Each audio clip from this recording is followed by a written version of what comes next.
In April 2018, a YouTube channel called KM Animal uploaded its first video, titled "Boy Rescues Baby Puppy Was Bitten by Big Dog." The video showed a puppy with a deep wound on its chest. The kids supposedly found the dog, gave it some medicine and saved its life.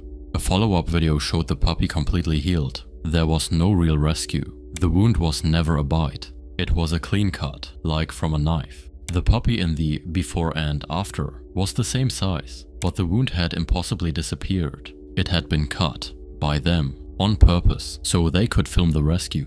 Interestingly, KM Animal wasn't a small channel. Under the name Amazing KM Daily, it had nearly 1 million subscribers. Their videos featured a puppy caught in a bike wheel, a pup tied to a rock and thrown in a mud pit, a python actually attacking a dog, every single one staged. It took Pay Money Wobby exposing the channel for it to finally get taken down. After his video went up, Amazing KM Daily disappeared along with its 1 million subscribers. YouTube made a public statement promising to ban fake rescue content for good. That was the moment everything was supposed to stop. Instead, KM Animal became the template. Other channels saw the formula, saw the views, and built their own versions of it. Some are still running today. After KM Animal went down, two channels in particular took its place, Happy Dog and The Rescue Journey TV, both based in Southeast Asia, both running the same playbook. Happy Dog gained 170,000 subscribers and 48 million views in less than a year. Their formula was simple: find an animal in an impossible situation, save it on camera,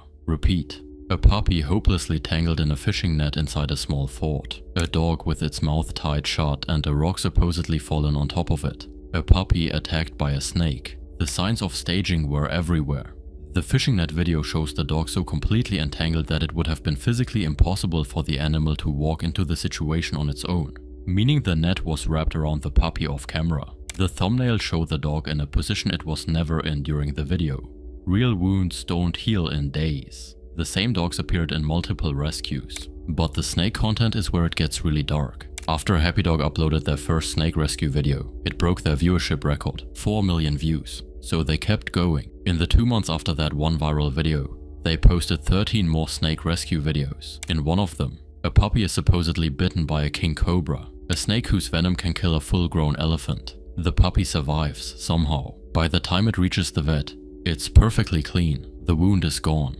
Like the entire attack scene was filmed separately, with a different dog.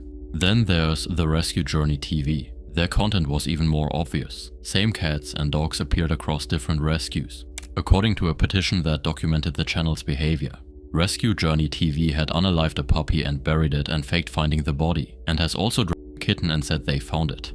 Both channels have changed names and ownership multiple times to evade YouTube bans. KM Animal became KM Daily. Rescue Journey TV became Pet Kittens. Many of these channels have been found to be linked, using the same animals across different operations. Essentially a ring of fake rescue accounts trading puppies and kittens like props. The story doesn't end with one bad channel though, because a few weeks after his first video, YouTuber Nick Crowley's investigation made everything before it look mild. He started by pointing out that, despite all the public pressure, Happy Dog and Rescue Journey TV were still up, still monetized and still posting.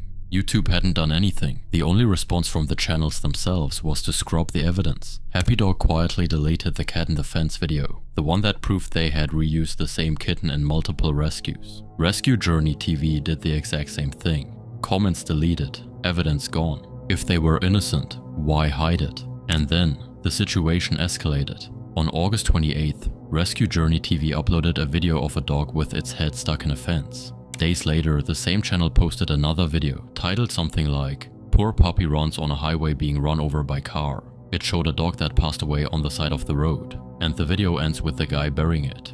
It was the same dog, same spots, same markings on its face. The dog he had supposedly rescued from the fence days earlier had now passed away. He caused it to pass away for content.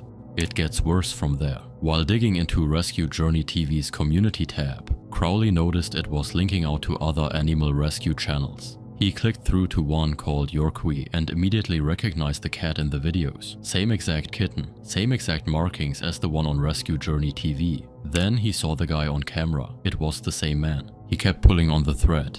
Another channel, Pabloxito17, same guy. A fourth, Love Rescue Animals. Face hidden this time, but there was a dog stuck in a fence. The exact same fence used on Rescue Journey TV. The same fence the spotted puppy had been in before it ended up on the side of the road. One man, 4 channels, all fake rescues, all using the same animals, all linked together. Then it got even crazier. Crowley noticed one of the channels had a weirdly specific bio. A long paragraph about being a farmer in a small village in South Asia. So he copy-pasted that paragraph into YouTube's search bar to see if it showed up anywhere else. It did, word for word, on a completely separate channel called Animal Safeguard. Different guy on camera, but the exact same bio, the exact same style, even the same backyard location showing up in the videos. Animal Safeguard was linked to 3 more channels: Animal Lighthouse, Little Furry Friend, and The Rescue Journey. That last one is the part that's actually wild. The Rescue Journey is verified on YouTube. They have the checkmark. YouTube reviewed this channel and decided it deserved verification. And in its own video descriptions, it openly admits that the animals in its videos are actors, while showing dogs literally passing away and terrified for their lives. YouTube verified a channel that tells you in its own descriptions that the rescues are fake. So that's 8 channels total, 2 separate rings, both confirmed by license plates and road signs to be operating out of Vietnam, a country that has almost no animal cruelty laws. Police aren't an option. Local authorities can't do anything. The only entity in the world that could actually stop this is YouTube. And when you go to report one of these channels, YouTube doesn't even have a category for animal abuse. It's not in the menu. So this is just allowed to happen. In 2020, an animal welfare nonprofit called Lady Freethinker decided to actually count the size of this problem. They conducted a 3-month investigation. What they found was huge. 2,053 videos violating YouTube's own policies and displaying graphic cruelty, getting 1.2 billion total views across 146 channels with 30.8 million subscribers. Just within fake animal rescues alone, they identified 17 staged rescue videos across 6 channels with 41.7 million views. Their petition got nearly 50,000 signatures. In March 2021, YouTube finally announced they were going to ban fake animal rescue videos. The head of YouTube Trust and Safety promised the company would crack down. Animal welfare groups celebrated. People thought it was finally over. It wasn't. In October 2021, Lady Freethinker sued YouTube. Why? Because despite YouTube's public promise, the videos hadn't stopped. The non-profit alleged that YouTube was knowingly continuing to distribute videos of explicit animal abuse. And then, in 2024, came a report that finally exposed the true scale of what had been happening this entire time. By 2024, this had become an entire industry, and for the first time, someone actually measured it. A coalition called SMACC, the Social Media Animal Cruelty Coalition, brought together 29 animal welfare organizations to monitor fake rescue content across YouTube, TikTok, Facebook, Instagram, and X. 6 weeks of monitoring, 42 days. That's it. In that window, they documented 1,022 links of staged rescue content, hundreds of millions of combined views. YouTube and TikTok each hosted about a quarter of it. The most exploited animals: kittens, puppies, young monkeys, snakes, turtles, all small and young, all optimized for the algorithm. But the part of the report that stuck with me is this. Some of these videos aren't just placing animals in danger anymore, they're drugging them. Veterinarians who reviewed the footage said animals were being chemically sedated to make the scenes more dramatic. You can see it in how they don't move, how their eyes don't track. One video stood out. A mother cat lying completely motionless on concrete, while her kittens climbed over her, crying, trying to wake her up. The rescuer then comes in and saves the kittens. Hero of the day. That video alone got over 136,000 views. The mother cat was only motionless because the same person filming had drugged her. By 2025, a follow-up investigation tracked over 1 billion views on animal cruelty content in just 2 months.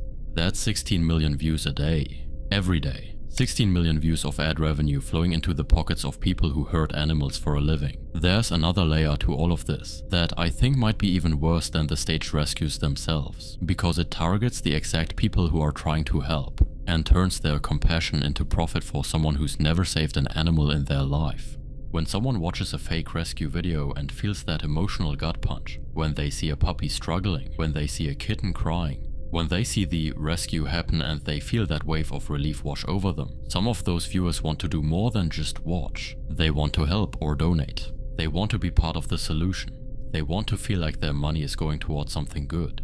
And scammers know that. They've built entire business models around it. They're not hoping viewers donate. They're engineering it. Every piece of content, every caption, every urgent appeal is designed from the ground up to convert that emotional reaction into a financial transaction. They're basically weaponizing human kindness. A fake shelter scam operates like this. Scammers create lookalike pages on Facebook, on Instagram, on GoFundMe, on YouTube that mimic legitimate animal rescues. They copy the name of a real organization, sometimes changing one letter, sometimes adding a word like official or network or foundation.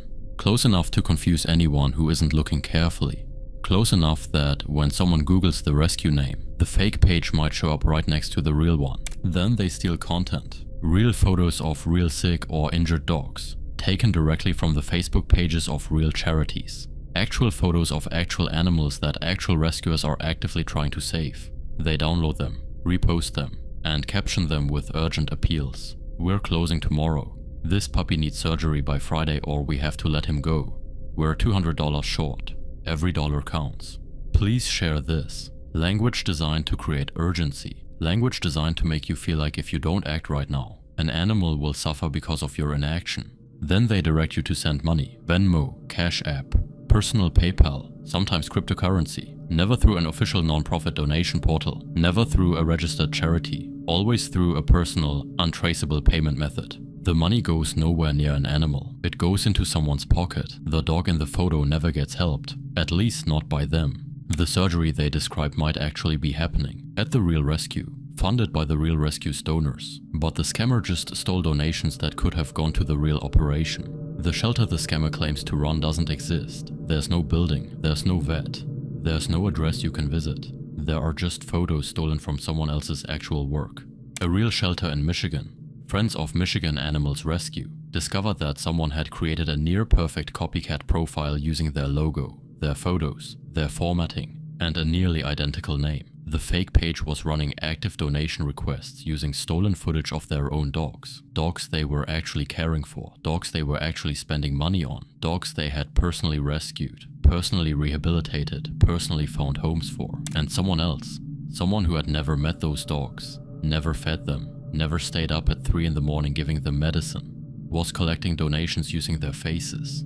Money that should have gone to the Real Rescue, redirected to a scammer who'd never touched an animal in their life. And the worst part, the Real Rescue had no idea how long it had been happening. They only found out because a donor messaged them asking why their profile looked different.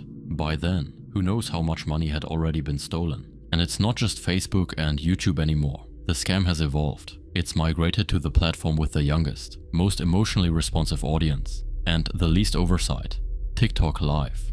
The Better Business Bureau, a consumer protection organization that doesn't typically get involved in social media issues, put out a formal, public warning in 2025 about a specific scam format that had absolutely exploded on TikTok. The format works like this.